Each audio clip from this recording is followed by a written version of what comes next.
Da ni wedi bod yn sgwennu EP. Bydd allan diwedd Ebrill, mae'n siwr. Sy'n just brysw. Bydd allan rhyw bryd.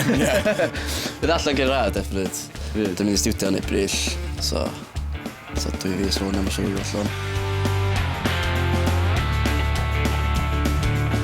A ni sôn efo hwn, da ni ail relisio neb i fi. Neu dod o'ch ia. O, reit o dwi. Ie, dwi'n mwyn gwella nhw'n sy'n hwnna ben hyn o'n... Ie, Mae'n siwr. Single a EP bach. Ie. Mae bach fwy rocky tro yma, dim fatha diweithglo o stwff fel na dyn ni wedi dod o blaen.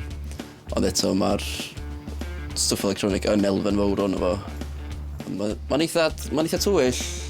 Mae'n digan ddi. Dim cwy ella mae'r popio dyn ni wedi bod o blaen. Mae'r proses sgwennu di newid dipyn i hwn hefyd. Fatha, o'n lot fwy o waith di fynd i fewn i'r cynnion yma. Metrach na blaen, o'n i'n iwsio lot o lwpio a falle doedd. So oedd bod dim yn eitha basic, ond mae yna... Wel, mwy oriau dim mynd i fewn i hwn. Da ni wedi bod cweit mor diog na dyn.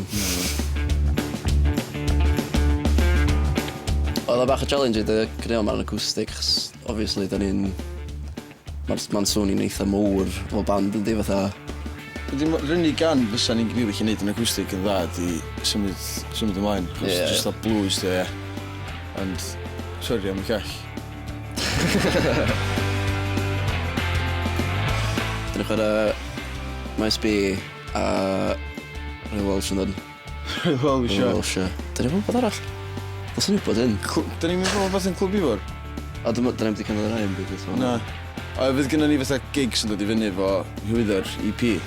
So, gynnu ni... Da ni ddim ond neud hynna nos weithiau Ica Ching. Fatha na ti'n neud yn Gaerdydd, so... So fe gynnu ni ddipyn yn dod i fyny. Just da ni wedi bod yn brysur efo recordio'r album a da ni'n wedi meddwl am gigs eto. Sy'n wirion.